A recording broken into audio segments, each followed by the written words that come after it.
A Zen butcher Buddhist spiritual story by Osho. A butcher in Japan who was considered to be a great master, and he was a butcher.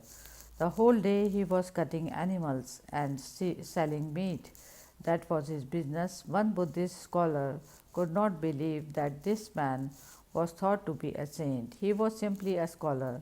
He went to the butcher and said, "This is something absolutely mad. Who are the people who think that you are a saint? How can a butcher be a saint?" The butcher laughed. He answered, "Just by mixing meditation in the butchery. When I am cutting up an animal, I am not angry, I am not hateful, I am full of love. I am full of compassion. I have a great hope that next time he will be born in a human form. Perhaps he will become a Buddha.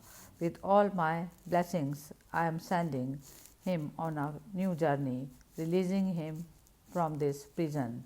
And moreover, my father was a butcher, my forefathers were butchers, and I am a poor butcher. I have never told anybody that I am a saint. If people think so, that's their business. You should go and argue with them. As far as I am concerned, I am absolutely content with my profession, because whatever you do, the question is not what you are doing, but how you are doing it.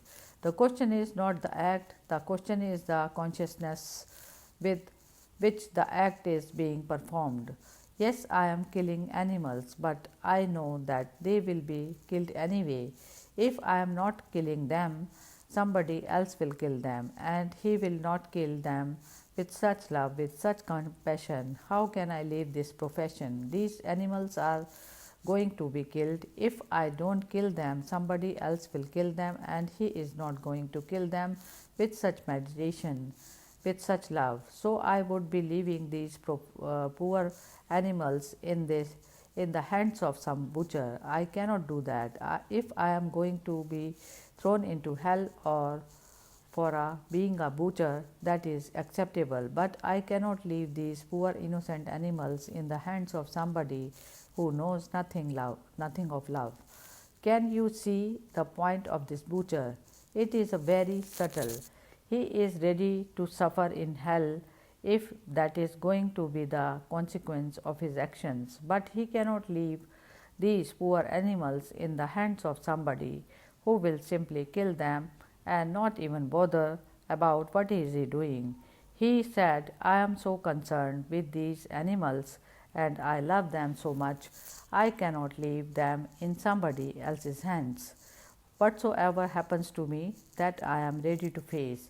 I can see why the people who could understand call him a master, a saint. He never gave a sermon, he never preached anything, he was illiterate, he knew nothing of the scriptures, but he lived religion in a very irreligious situation.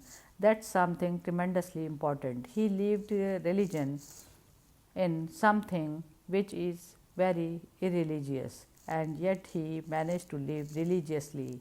He must have been a great alchemist who transformed the whole act, gave it a new quality. Something utterly profane and ugly became so beautiful, so graceful.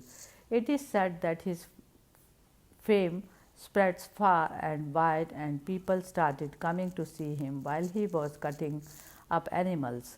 Even the Emperor of Japan came to see him while he was cutting, because he had heard that the way he cuts nobody has ever cut. Such grace, such love, tears flowing from his eyes. And the miracle was that although human beings were not able to understand, perhaps the animals were able to understand. Ordinarily, when you want to kill an animal, he tries to escape, but from this butcher, no animal tried to escape. He hugged the animal. The animal was not bound by anything, tied with anything. He was completely free. It was as if deep down he wanted to die by this man's hand.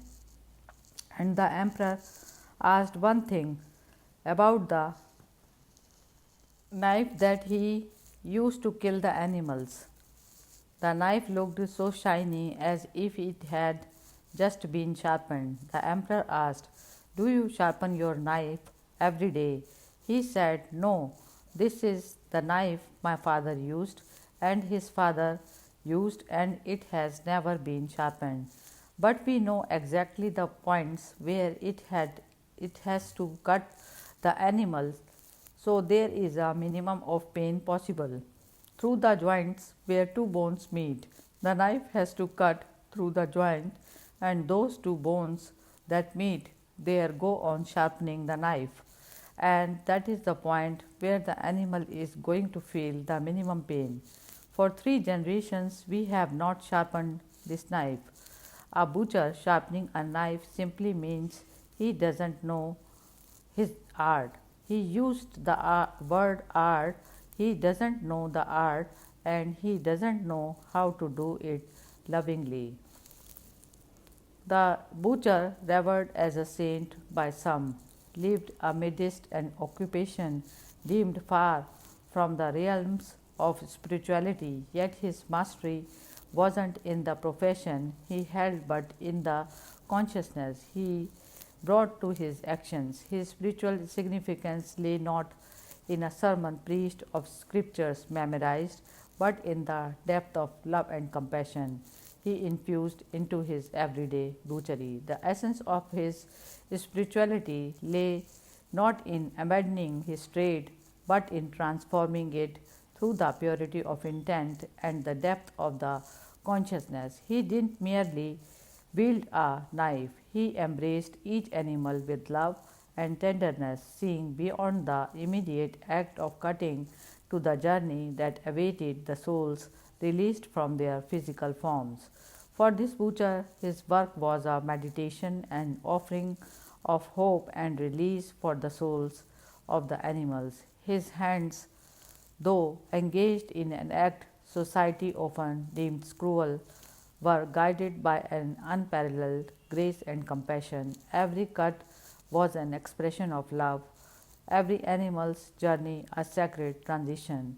His wisdom resided in understanding the interconnectedness of life. He recognized that whether he performed the task or someone else did, the animals would meet the same fate. Yet in his hands there was a reverence, a tenderness that softened the transition, lessening the pain as much as possible. His knife, handed down through generations, held not just the legacy of a profession but the wisdom of minimum pain, guided by generations of compassionate butchery. What made this butcher extraordinary was not the absence of suffering, but his willingness to embrace the potential consequences of his actions.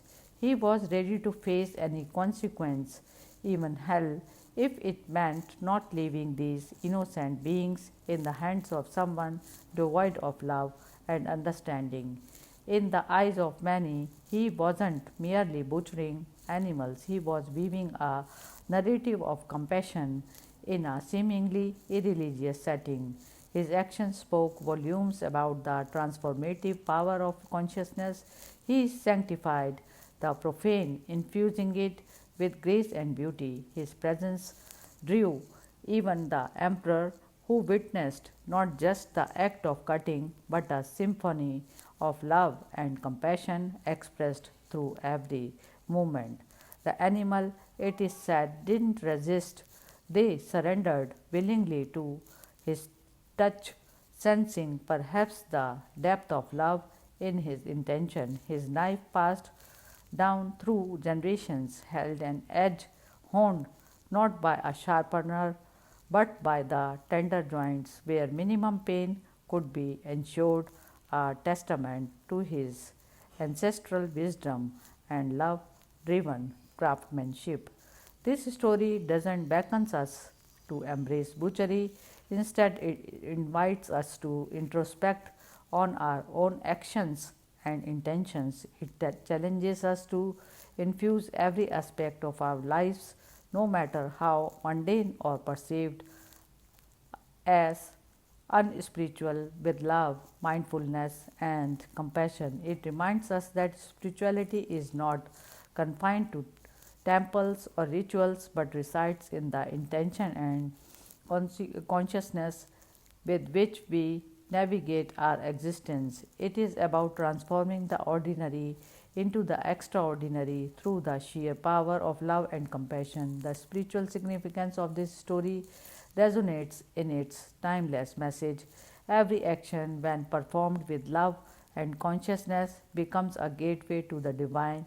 The butcher's legacy is not about his trade but about the spiritual artistry with which he lived, leaving behind a trail of compassion and grace that transcended boundaries and touched souls, human and animal alike.